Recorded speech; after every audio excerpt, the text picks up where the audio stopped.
2021 Porsche 911 Turbo Cabriolet First Drive, Money Moves. In the summer of 2012, for reasons still unknown, a family friend and father to one of my old schoolmates threw me the keys to his then new 997.2 2012 Porsche 911 Turbo Cabriolet.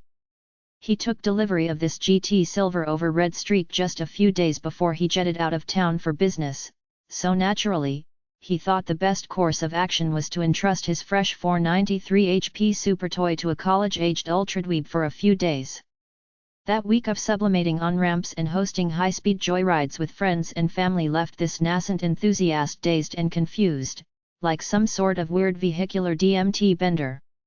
That wasn't entirely because of the 911 Turbo's wild performance.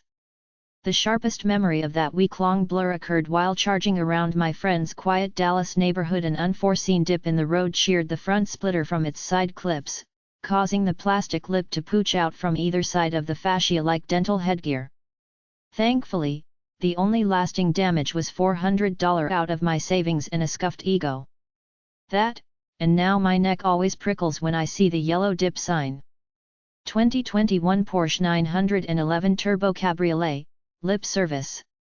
The front aero lip on the 2021 Porsche 911 Turbo Cabriolet I had a few weeks ago? It's retractable. Now that's progress. Also progressive is the new twin-turbo 3.7-liter flat-six engine's mighty 572 HP and 553 lb-ft of torque, up 32 HP and 67 lb-ft over the older 991.2 turbo and matching the prior Turbo S in torque, though it's down a paltry 8 ponies in power.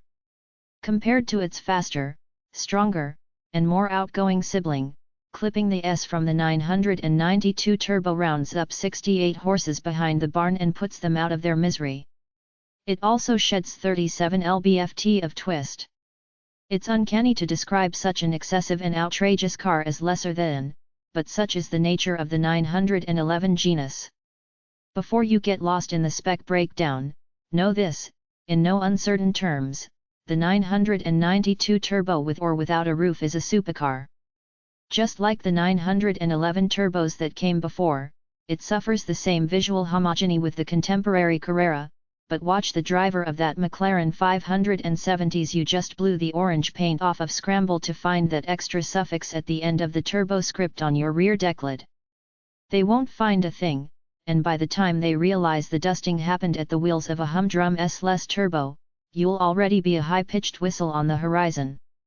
The majority of this Falcon 9 level of thrust comes down to the turbo's deadly drivetrain combo.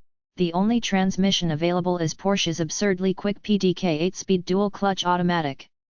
As is the case with every single 911 turbo since the 993 generation, all-wheel drive is standard. The 992 shares its PDK with the current Panamera, meaning you've got 8 forward gears to shuffle through on your way to the 199 mph top speed. So get shiftin'. Unless you live somewhere where street is spelled Strasse, you probably won't ever see that digital speedo fall just short of the double buck mark.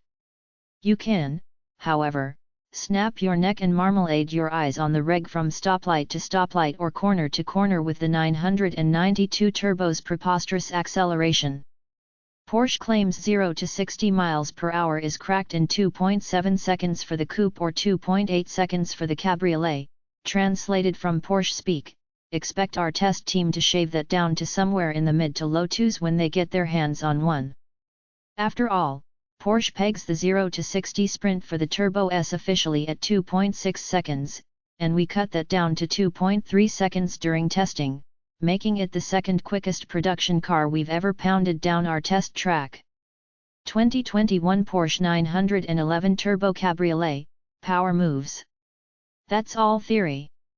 In practice, full throttle in the 2021 Turbo must be what it feels like to sit under an active hydraulic press. After a launch control hole shot, I wouldn't be surprised to see the pavement behind me folded in Looney Tunes style ribbons. From idle to redline, there's no discernible turbo lag and no dead zones, only smooth, turbine tier thrust thanks to nerdy sounding stuff such as wastegate control, charge air cooling, variable turbine geometry, and turbos that spin in opposite directions when spooled. Fascinating, but by the time you finish reading all that techno-goop, I'm already 3 school districts away from where I started. If I happen to hit one of those pesky school zones in the midst of this trans-scholastic blitz, the whistling turbo instantly settles down to a dull wheeze, becoming as harsh to putt around in as a loaded Mercedes C-Class coupe. In normal mode, the ride, NVH, and general tractability are absolutely on par with a bog-standard Carrera, meaning you pay near zero physical dividends for all that capability thrown on top.